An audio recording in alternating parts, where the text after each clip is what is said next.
안녕하세요. 공부하는 법돌이입니다. 23년 경찰 채용 2차 형사법 문제 35번 기출지문 OX입니다. 지문당 풀이 시간은 3초입니다. 1번 지문입니다. 사법경찰관이 형사소송법 제215조 제2항을 위반하여 영장 없이 물건을 압수한 경우라도 그러한 압수 직후 피고인으로부터 그 압수물에 대한 임의 제출 동의서를 작성받았고 그 동의서를 작성받음에 사법경찰관에 의한 강요나 기망의 정황이 없었다면 그 압수물은 임의 제출의 법리에 따라 유죄의 증거로 할 수 있다. 정답은 X입니다. 대법원은 형사소송법 제215조 제2항은 사법경찰관이 범죄수사에 필요한 때에는 검사에게 신청하여 검사의 청구로 지방법원 판사가 발부한 영장에 의하여 압수, 수색 또는 검증을 할 수 있다.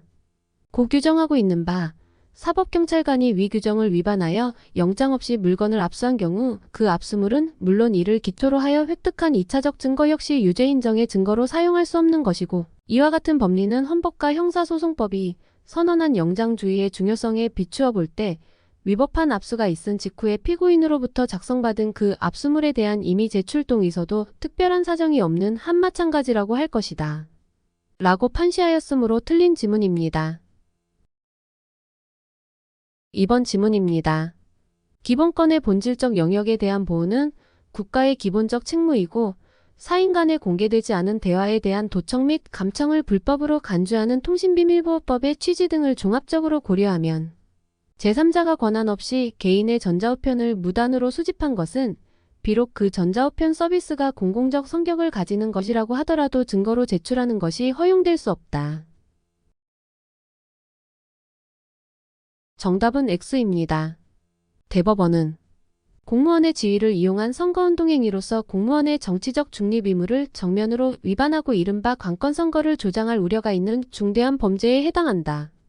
여기에 피고인이 제1심에서 이 사건 전자우편을 이 사건 공소사실에 대한 증거로 함에 동의한 점 등을 종합하면 이 사건 전자우편을 이 사건 공소사실에 대한 증거로 제출하는 것은 허용되어야 할 것이고 이로 말미암아 피고인의 사생활의 비밀이나 통신의 자유가 일정 정도 침해되는 결과를 초래한다 하더라도 이는 피고인이 수행하여야 할 기본권의 제한에 해당한다고 보아야 할 것이다. 라고 판시하였으므로 틀린 지문입니다. 3번 지문입니다.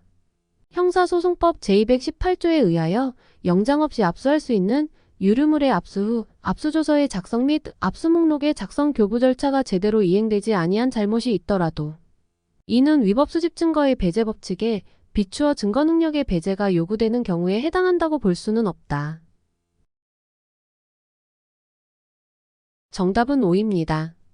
대법원은 증거의 압수 후 압수조서의 작성 및 압수목록의 작성교부 절차가 제대로 이행되지 아니한 잘못이 있다 하더라도 그것이 적법 절차의 실질적인 내용을 침해하는 경우에 해당한다거나 앞서 본 위법수집 증거의 배제 법칙에 비추어 그 증거 능력의 배제가 요구되는 경우에 해당한다고 볼 수는 없다.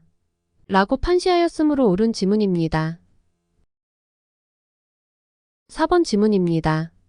경찰이 영장에 의해 압수된 피고인의 휴대전화를 탐색하던 중 영장에 기재된 범죄 사실이 기록된 파일을 발견하여 이를 별도의 저장 매체에 복제 출력한 경우 이러한 탐색 복제 출력의 과정에서 피고인에게 참여의 기회를 부여하지 않았어도 사후에 그 파일에 대한 압수수색 영장을 발부받아 절차가 진행되었다면 적법하게 수집된 증거이다. 정답은 X입니다. 대법원은 수사기관이 피압수자 측에 참여의 기회를 보장하거나 압수한 전자정보 목록을 교부하지 않는 등 영장주의 원칙과 적법 절차를 준수하지 않은 위법한 압수수색 과정을 통하여 취득한 증거는 위법수집 증거에 해당하고 사후에 법원으로부터 영장이 발부되었다거나 피고인이나 변호인이 이를 증거로 함에 동의하였다고 하여 위법성이 치유되는 것도 아니다. 라고 판시하였으므로 틀린 지문입니다. 오늘 준비한 내용은 여기까지입니다. 마지막으로 여러분의 구독과 좋아요는 큰 힘이 됩니다. 공부하는 법돌이였습니다. 감사합니다.